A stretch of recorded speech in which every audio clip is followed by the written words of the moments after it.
ये जो दो पुरुष लेटे हैं ये कौन है? भक्ति ने कहा, ये जो दो पुरुष लेटे हैं ये कोई और नहीं, ये मेरे पुत्र हैं, ज्ञान और वैराग्य है। नारद जी ने कहा कि आपको क्या कष्ट है, आप मुझसे क्या चाहती हैं? भक्ति ने कहा, अपने जीवन की हर व्यथा को बताई। कहा, हे मुनिवर, दक्षिण भारत में मेरा जन्म हुआ, कर्नाटक में मेरा लालन पालन हुआ, मैं बड़ी हुई, और गुजरात में जैसे ही मैं पहुंची मैं वृद्ध हो गई। लेकिन जैसे ही ये वृंदावन की पवित्र भूमि पर मैं आई, मैं फिर से यौवन अवस्था को प्राप्त हो गई। लेकिन जो मेरे ये दो पुत्र हैं ना, ये वृद्ध हो गए। और हे मुनिवर, एक माँ अगर जवान रहे और उसके सामने उसकी संतान वृद्ध हो जाए तो एक माँ के ऊपर क्या बीतती है, ये मैं आपसे कितना बताऊं, कैसे बताऊं, मैं मुख से बयान नहीं कर सकती। मैं अपने दोनों संतान को देख रही हूँ तो मुझे बड़ा कष्ट हो रहा है। कोई ऐसी मार्ग बताइए, आप संत हैं, आप भगवान का नाम लेते हैं।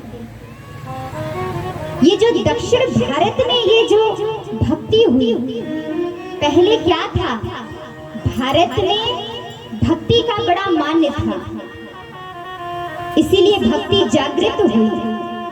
जो कर्नाटक था वहां पर भक्ति विराजमान हुई। वहां कितनी स्त्रियां थी जो तप करती थी, व्रत रखती थी, वहां भी भक्ति ठीक ठाक थी, यौवन अवस्था में थी। लेकिन गुजरात पहले कैसा था? पहले गुजरात ऐसा था कि वहां भक्ति नामो निशान नहीं था।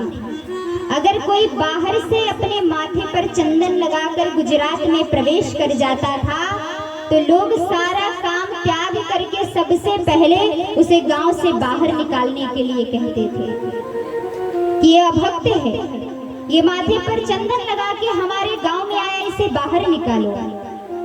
तो भक्ति वहां वृद्ध हो गई, अपनी भक्ति को समाप्त कर दी।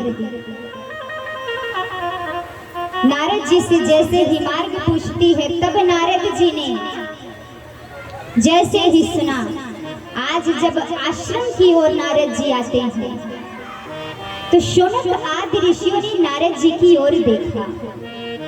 और अब ये नारद जी कथा श्रवण करा रहे हैं, नारद जी बता रहे हैं ये शौनक आदि ऋषि कौन है?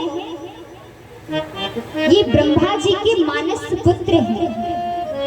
4 पुत्र हुए ब्रह्मा जी के, सनक, सनंदन, सनातन और सनत कुमार। और इनका एक साथ नाम लिया जाता है शौनक आदि ऋषि। नारद जी की ओर जैसे ही